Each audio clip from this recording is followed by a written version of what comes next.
Hello students, I am Sujata from ESS institute. आज हम class 12 political science chapter first के बारे में पढ़ेंगे। ESS इंस्टीट्यूट एक ऐसा इंस्टीट्यूट है जो हमें ऑनलाइन प्लेटफॉर्म प्रोवाइड करवाता है ताकि हम क्या कर सकें, घर बैठे बैठे अपने एजुकेशन को गेन कर सकें। हमारे साथ यूट्यूब चैनल पर बने रहने के लिए हमारे चैनल को सब्सक्राइब कर दीजिए। लिंक डिस्क्रिप्शन पर है। ESS ऑनलाइन कोचिंग, इसे डाउनलोड कर लीजिए और साथ के साथ प्ले स्टोर पर जाकर हमारे ESS ऑनलाइन लर्निंग ऐप को डाउनलोड कर लीजिए ताकि जितने भी कंटेंट हम डालें, PDF नोट्स, सभी आप तक आसानी से पहुंच सके। चलिए आज हम स्टार्ट करते हैं अपना चैप्टर फर्स्ट पॉलिटिकल साइंस का। ऐसा इंस्टीट्यूट है जो हम सब के लिए एक ऑनलाइन प्लेटफॉर्म लेकर आया है ताकि ऐसे सिचुएशन में हम अच्छे से पढ़ाई कर सकें घर बैठे बैठे। इन सब का फ़ायदा उठाने के लिए इस चैनल को सब्सक्राइब कर दीजिए। लिंक जो है वो डिस्क्रिप्शन में है और इसके साथ साथ प्ले स्टोर पर जाके ESS ऑनलाइन लर्निंग ऐप को डाउनलोड कर लीजिए ताकि जितने भी नोटिफिकेशन या वीडियोस कंटेंट हम डालें वो आप तक आसानी से पहुंच सके। तो चलिए आज हम स्टार्ट करते हैं अपना चैप्टर हमारा है द कोल्ड वॉर एरा, शीत युद्ध का दौर।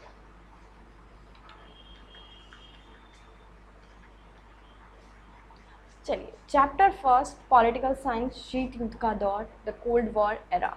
शीत युद्ध, सबसे पहले अगर हम देखें कि शीत युद्ध का मतलब क्या होता है। शीत युद्ध का मतलब अगर हम एक तरीके से देखें तो शीत का मतलब होता है ठंडा, युद्ध का मतलब वॉर, तो यानी कि ठंडा वॉर हम इसको कह सकते हैं। लेकिन अगर हम इसके डेफिनेशन की बात करें तो डेफिनेशन इसकी है तो कोल्ड वॉर का मतलब क्या है। कोल्ड वॉर क्या होता है? शीत युद्ध का अर्थ है कि जितने युद्ध होने की संभावना होती है लेकिन युद्ध नहीं हो रहा होता है, इसे कहते हैं शीत युद्ध। यानी कि चांसेस हैं, 100% चांसेस है कि अब युद्ध हो जाएगा, वॉर हो जाएगा, बट वॉर नहीं हो रहा है, तो इसे हम क्या कहते हैं? शीत युद्ध, कोल्ड वॉर इसको हम कहते हैं। अगर हम बात करें कि इसका टाइम पीरियड क्या था, हमारे जो वर्ल्ड में शीत युद्ध हुआ था इसका टाइम पीरियड क्या था। टाइम पीरियड की बात करें तो 1945 से 1991 तक हमारा कोल्ड वॉर चला था। अब ये चला तो था लेकिन किसके बीच में चला था? ऐसी टू सुपर पावर्स थी जिनके बीच में ये कोल्ड वॉर चला था। एक था अमेरिका और दूसरा सोवियत संघ, सोवियत यूनियन, USSR। इन दोनों के बीच में क्या चला था? हमारा शीत युद्ध चला था, कोल्ड वॉर चला था। अब इन दोनों के बीच में बहुत सारे रीजंस थे जिनके कारण इन दोनों के बीच में क्या चलती रहती थी? वॉर चलती रहती थी। ऐसा बहुत बार हुआ था कि अब वॉर होकर रहेगा, बट वॉर नहीं हुआ, इसीलिए कहते हैं शीत युद्ध क्या है। शीत युद्ध ऐसा युद्ध होता है जिसमें युद्ध होने की संभावना होती है लेकिन युद्ध नहीं होता, इसे हम शीत युद्ध कहते हैं। इसका टाइम पीरियड मैंने आपको बता दिया, 1945 से लेकर 1991 तक। चलिए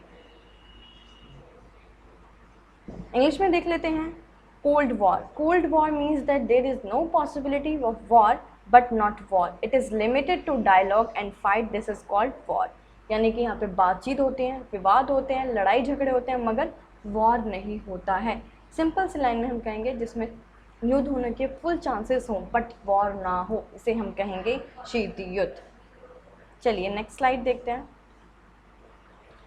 शीत युद्ध अमेरिका और सोवियत संघ के बीच में चला। शीत युद्ध हमारा जो कोल्ड वॉर चल रहा था, मैंने आपको अभी पहले वाली स्लाइड में बताया कि इन दोनों के बीच में क्या चल रहा था? शीत युद्ध चल रहा था, अमेरिका एंड सोवियत संघ। इसको हम कहते हैं USA and USSR।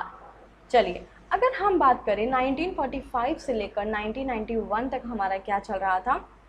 Cold war चल रहा था। लेकिन इससे पहले हमारे 2 वर्ल्ड वॉर हो चुके थे, 2 विश्व युद्ध हो चुके थे। अगर हमसे पेपर में ज़्यादातर ऐसे ही पूछा जाता है कि first world war and second world war कब हुआ, उसकी डेट क्या थी।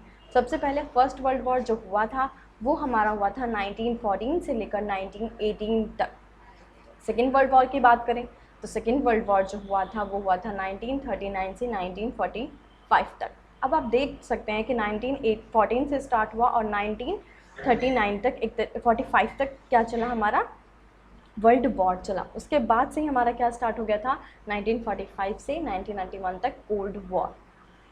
फर्स्ट वर्ल्ड वॉर के बारे में उतना नहीं पूछा जाता है, सिर्फ डेट बहुत ज़्यादा इंपॉर्टेंट एक तरीके से हम कह सकते हैं। लेकिन जो हमारा सेकेंड वर्ल्ड वॉर है वो कब हुआ था? 1939 से 1945 तक हुआ था। अब इसमें 2 ग्रुप्स के बीच में हुआ था। दो ग्रुप्स ऐसे थे जिनके बीच में सेकेंड वर्ल्ड वॉर हुआ था। फर्स्ट वर्ल्ड वॉर जो हुआ था उसमें इतनी एक तरीके से हम कह सकते हैं कि इतना नुकसान नहीं हुआ था उस वाले वर्ल्ड वॉर में जितना कि सेकेंड वर्ल्ड वॉर में हुआ था। सेकेंड वर्ल्ड वॉर में अब लोगों को बहुत ही परेशानियों का सामना करना पड़ा था। दो ग्रुप्स के बीच में हुआ था, allied forces and axis power, मित्र राष्ट्र एंड धुरी राष्ट्र। इन दोनों के बीच में क्या हुआ था, वॉर हुआ था। अब मित्र राष्ट्र जो थे इसमें कौन कौन से देश शामिल थे? मित्र राष्ट्र में अमेरिका, सोवियत संघ, फ्रांस एंड ब्रिटेन, ये चार जो देश थे वो शामिल थे मित्र राष्ट्र में। इनका एक ग्रुप था। अगर हम बात करें धुरी राष्ट्र की, एक्सिस पावर की, इसमें क्या थे? Japan, Germany and Italy. इन तीनों के बीच में हमारा जो सेकेंड वर्ल्ड वॉर था वो टू ग्रुप्स में डिवाइड होकर चल रहा था। थर्ड स्लाइड, अब हमें पढ़ना है Soviet union and America. America और सोवियत संघ के बारे में है। मैंने आपको पहले ही बताया था जो हमारा कोल्ड वॉर चल रहा था वो इन्हीं दोनों देशों के बीच में हमारा कोल्ड वॉर चल रहा था। अब सीधी सी बात है, हमने सोवियत संघ और अमेरिका के बारे में पढ़ा। अब इनकी आइडियोलॉजी, विचारधारा क्या सेम थी या अलग अलग थी? इनकी विचारधारा अलग थी। एक ये भी कारण था जो इनके बीच में शीत युद्ध, कोल्ड वॉर चलता रहा था। सीधी सी बात है, किसी के लिए भी अपनी जो आइडियोलॉजी होती है वो बहुत ही ज़्यादा अच्छी होती है। इनके लिए भी इनकी आइडियोलॉजी जो थी वो बहुत ही ज़्यादा अच्छी थी। हम बात करें अगर सोवियत यूनियन की, तो इसकी जो आइडियोलॉजी थी, इसकी जो विचारधारा थी वो साम्यवादी विचारधारा थी। कम्युनिस्ट, इसकी क्या थी? कम्युनिस्ट विचारधारा इसकी थी। ये क्या था? कम्युनिस्ट विचारधारा का मतलब क्या है? साम्यवादी का मतलब क्या है? साम्यवादी का मतलब ये होता है इसमें गवर्नमेंट जो होती है, इसमें गवर्नमेंट का हस्तक्षेप ज़्यादा होता है। गवर्नमेंट इसमें इंटरफेयर कर सकती है। सारा जितना भी काम होता है वो गवर्नमेंट के हाथों में होता है। इसे क्या कहते हैं? साम्यवादी विचारधारा कहती हैं। किसकी विचारधारा थी? ये सोवियत संघ की विचारधारा थी, यूएसएसआर की। अगर हम बात करें यूएसए की, अमेरिका की, तो अमेरिका की जो आइडियोलॉजी थी वो कैपिटलिज्म थी, पूंजीवाद थी। पूंजीवाद का मतलब ये होता है कि इसमें क्या होता है, सभी चीज़ क्या होती है, प्राइवेट हाथों में होती है। इसमें गवर्नमेंट कोई हस्तक्षेप नहीं कर सकता है। इसमें ज़्यादातर आज़ादी होती है। इसे क्या कहते हैं हम? पूंजीवादी विचारधारा कहते हैं। ये अमेरिका की विचारधारा थी। इसीलिए एक बहुत ही बड़ा रीज़न है कि इन दोनों के बीच में कोल्ड वॉर इतने लंबे समय तक चलता रहा। इन दोनों की डेफिनेशन आप एक बार अच्छे से पढ़ लेना, ताकि कोई भी कॉन्सेप्ट आप लिखते हैं तो उसका मीनिंग आपको पहले पता होना चाहिए। चलिए, ये डेफिनेशन एक बार आप पढ़ लीजिएगा। अब हम पढ़ते हैं मोस्ट इम्पॉर्टेंट टॉपिक, जो हम कहते हैं पेपर में सबसे ज़्यादा टॉपिक, 4 मार्क्स का जो क्वेश्चन है वो इसी से बनता है। What is Cuban missile crisis? क्या है ये? क्यूबा मिसाइल संकट क्या था, क्या हुआ था? मैं आपको बता दूं, 1961 और 1962 में ये घटना घटी थी। क्या चीज़ हुई, क्या हुआ था, वो हम अभी देखते हैं। चलिए, क्यूबा क्या है? क्यूबा एक छोटा सा आइलैंड है, एक छोटा सा आइलैंड है जो अमेरिका के साथ बिल्कुल लगा हुआ है। ठीक है, अमेरिका के साथ लगा हुआ है अमेरिका। फिर हम बात करते हैं अमेरिका, तो आपको पता ही है ये बहुत ही पावरफुल कंट्री है। सोवियत संघ की बात करें तो उस टाइम पीरियड पे जब हमारा कोल्ड वॉर चल रहा था ये भी बहुत पावरफुल कंट्री थी। क्यूबा क्या है? एक छोटा सा देश है। अब इसके लीडर कौन थे? भाई कोई लीडर तो होगा ना, उस टाइम पीरियड पे तो वहाँ का कोई शासन था ना, कोई शासन चला रहा था ना। कौन था वो? Fidel Castro. इसका नेम 1 मार्क्स में ज़रूर पूछा जाता है। आप सबको पता है कि जो हमारा अभी के पेपर हुए हैं इसमें ज़्यादातर कितने मार्क्स के वहाँ पे MCQ सबसे ज़्यादा आते हैं। तो आप सबके लिए ये क्वेश्चन बहुत इंपॉर्टेंट हो सकता है कि क्यूबा का जो एक तरीके से लीडर था उसका नेम क्या था? क्या नाम है? Fidel Castro. सेकेंड बात करें अमेरिका की, तो अमेरिका के थे John F Kennedy. John F Kennedy जो थे वो किसके थे? अमेरिका के थे। हम सोवियत संघ की बात करें, सोवियत यूनियन की बात करें तो कौन थे? Nikita Khrushchev. Cuban missile crisis start करते हैं। ये 1961 में ये घटना घटी थी। क्यूबा आपको पता ही एक छोटा सा देश है जो अमेरिका के तट से लगा हुआ है, उनके बिल्कुल नज़दीक है, बिल्कुल उसके नज़दीक है। तो अब आपको लग रहा होगा कि अमेरिका जो है वो क्यूबा के बिल्कुल साथ है, बिल्कुल उसके पास ही है, तो वे दोनों फ्रेंड होंगे, बट ऐसा बिल्कुल भी नहीं था। क्यूबन जो था वो किसका फ्रेंड था? वो सोवियत यूनियन का फ्रेंड था, क्योंकि इन दोनों की आइडियोलॉजी जो थी वो सेम थी। मैंने अभी आपको पहले बताया कि सोवियत यूनियन जो है उसकी आइडियोलॉजी क्या है? कम्युनिस्ट। वैसे ही क्यूबा ने भी कौन सी आइडियोलॉजी को अपना रखा है? कम्युनिस्ट आइडियोलॉजी को अपना रखा है। एक ये भी कारण है कि ये दोनों एक दूसरे के फ्रेंड है, लेकिन साथ ही साथ सोवियत यूनियन जो है वो क्यूबा को बहुत सारी चीज़ें प्रोवाइड करवाता है ताकि वो अपना डेवलपमेंट कर सके। चलिए हम पढ़ते हैं क्यूबा मिसाइल क्राइसिस में हुआ क्या था आखिर।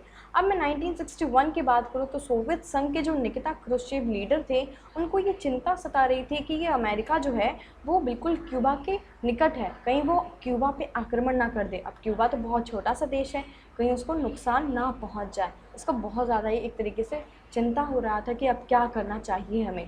तो इन्होंने क्या किया, 1962 में इसने क्या किया, क्यूबन पे मिसाइल्स तैनात कर दी। मिसाइल्स तैनात कर दी, इससे क्या हो गया, अमेरिका बिल्कुल निशाने पे आ गया, बिल्कुल ही उसके निशाने पे कौन आ गया, अमेरिका आ गया। अगर वो मिसाइल छोड़ दी जाती तो अमेरिका बिल्कुल ही बर्बाद हो चुका होता, बिल्कुल ख़त्म हो गया होता हमारा अमेरिका। इसलिए क्या हुआ, अब सीधी सी बात है, ये जो मिसाइल्स तैनात की थी सोवियत यूनियन ने, इसकी खबर जो थी वो अमेरिका को 3 हफ्ते के बाद लगी थी। 3 हफ्ते के बाद पता चला कि क्यूबा में क्या किया गया है, मेरे लिए मिसाइल्स तैनात कर दी गई हैं। तो उसको बहुत डर लगा, सीधी सी बात है, अचानक से आपको कोई आके आपके ऊपर गोली तान दे तो फिर आपको तो थोड़ा बहुत लगेगा ही। वैसे ही क्या हुआ, ये भी बिल्कुल डर चुका था। बेशक ये पावरफुल कंट्री था, लेकिन कुछ समय के लिए ये भी बहुत डर गया था कि उसको लग रहा था कि अगर ये मिसाइल्स छोड़ दी जाती हैं तो हम क्या हो जाएंगे, पूरी तरीके से बर्बाद हो जाएंगे। ऐसा कर दिया। 3 हफ्तों के बाद खबर लगी। उसके बाद सोवियत यूनियन की तरफ से जो क्यूबा के लिए जो एक तरीके से जहाज़ वगैरह जाते थे ना, उनकी हेल्प के लिए, सामान उनके लिए जो जाता था ना, उनको क्या किया, अमेरिका ने रोक लिया अपने सैनिकों के द्वारा, उनको रोक लिया। अब सीधी सी बात है, उसने क्या किया, मिसाइल्स तैनात करी, तो उसने क्या किया, हम अपने रास्ते से जहाज़ों को रोक लिया। जहाज़ को रोकने के बाद दोनों ने क्या करी, आपस में बातचीत करी। सोवियत यूनियन ने क्या किया, वहाँ से अपने मिसाइल्स हटाई, और अमेरिका ने क्या किया, यहाँ से उन जहाज़ों को जाने दिया।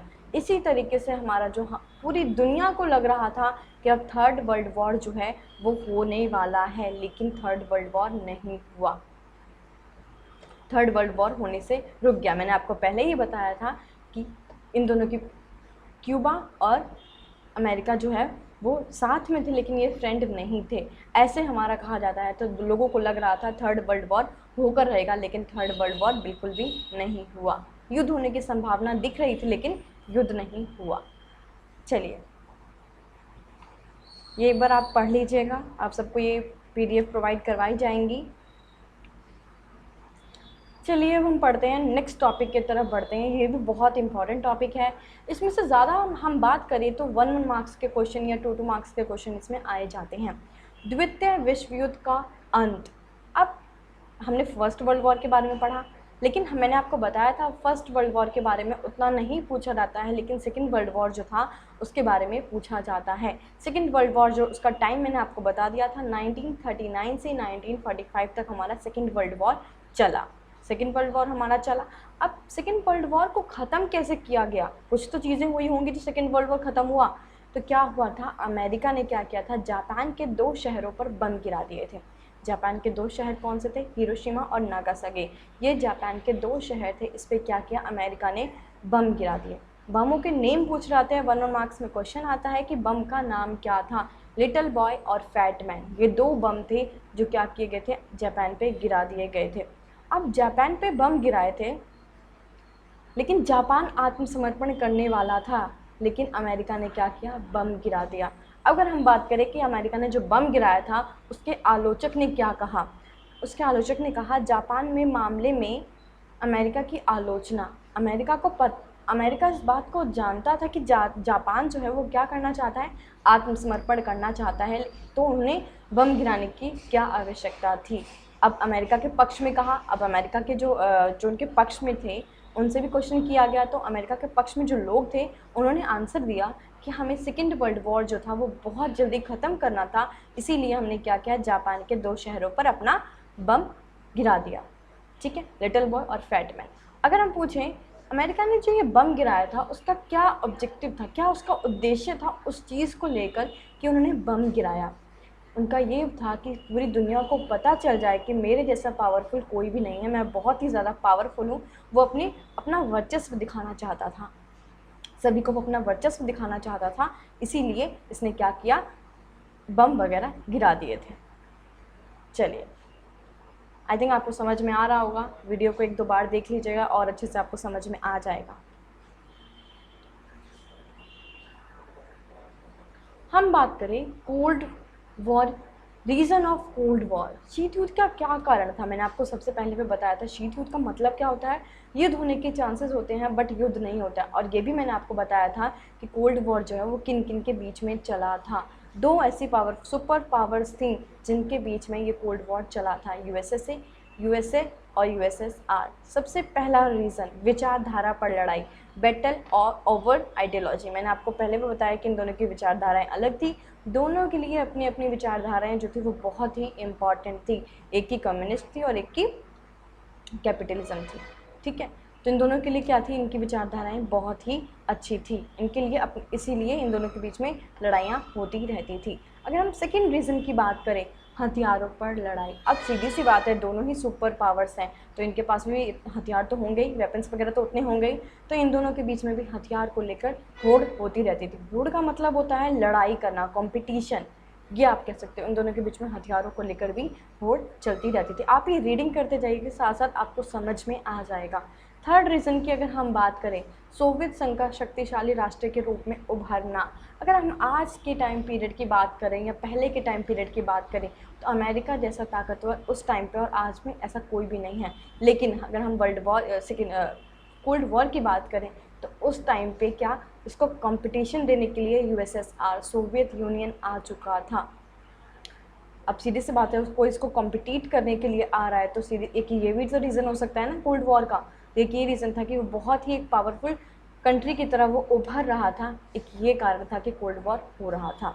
हम बर्लिन की दीवार की बात करें, बर्लिन विवाद हुआ था। बर्लिन विवाद भी कब हुआ था? ये एक वॉल है, बर्लिन की वॉल, जो कहाँ खड़ी की गई थी? जर्मनी की राजधानी बर्लिन में। कहाँ पे खड़ी की गई थी? जर्मनी की जो राजधानी बर्लिन है वहाँ पे ये दीवार खड़ी की गई थी। ये 1961 में खड़ी की गई थी, 1989 को ये दीवार गिरा दी गई थी। ये वॉल जो थी 1989 को गिरा दी गई और ये दो विचारधाराओं के बीच में खड़ी कर दी गई थी। एक तरफ था पश्चिमी गुट और एक तरफ था पूर्वी गुट। हम बात करें पश्चिमी गुट जो था वो अमेरिका का था, अमेरिका का हम कह सकते हैं, और जो पूर्वी गुट था वो सोवियत यूनियन का। टू पार्ट्स में पूरे वर्ल्ड को डिवाइड कर दिया गया था। ये भी एक विवाद था जिसके कारण शीत युद्ध हुआ था। चलिए हम नेक्स्ट देखते हैं। 4 पॉइंट हम डिस्कस कर चुके हैं कि क्या रीज़न थे कोल्ड वॉर के। फिफ्थ देखते हैं, सोवियत संघ द्वारा वीटो पावर का बार बार प्रयोग। आपको पता है कि वीटो पावर्स कैसे 5 ही कंट्रीज़ को मिली हुई हैं। अब ये किसको मिलती है? जो बहुत ही ज़्यादा पावरफुल होते हैं उन्हीं को ये मिलती रहती हैं। तो क्या किया, सोवियत यूनियन जो था वो अपनी वीटो पावर्स का बार बार यूज़ करता था। एक ये कारण था कि कोल्ड वॉर इनके बीच में हो रहा था। अब सीधी सी बात है, अब आपको लिमिट होती है कोई भी चीज़ यूज़ करने की, लेकिन सोवियत यूनियन क्या करता था, वो बार बार अपनी वीटो पावर्स को यूज़ कर लेता था। अब परमाणु बमों का आविष्कार। अब दोनों ही सुपर पावर्स हैं, सीधी सी बात है, दोनों ही सुपर पावर हैं, तो दोनों क्या करते थे, आपस में अपने अपने बमों का आविष्कार करते थे। दोनों के बीच में इस बात को भी लेकर लड़ाइयाँ होती रहती थी। यही भी एक बहुत ही इम्पॉर्टेंट कारण है कि हमारे यहाँ इन दोनों के बीच में कोल्ड वॉर चलता रहा।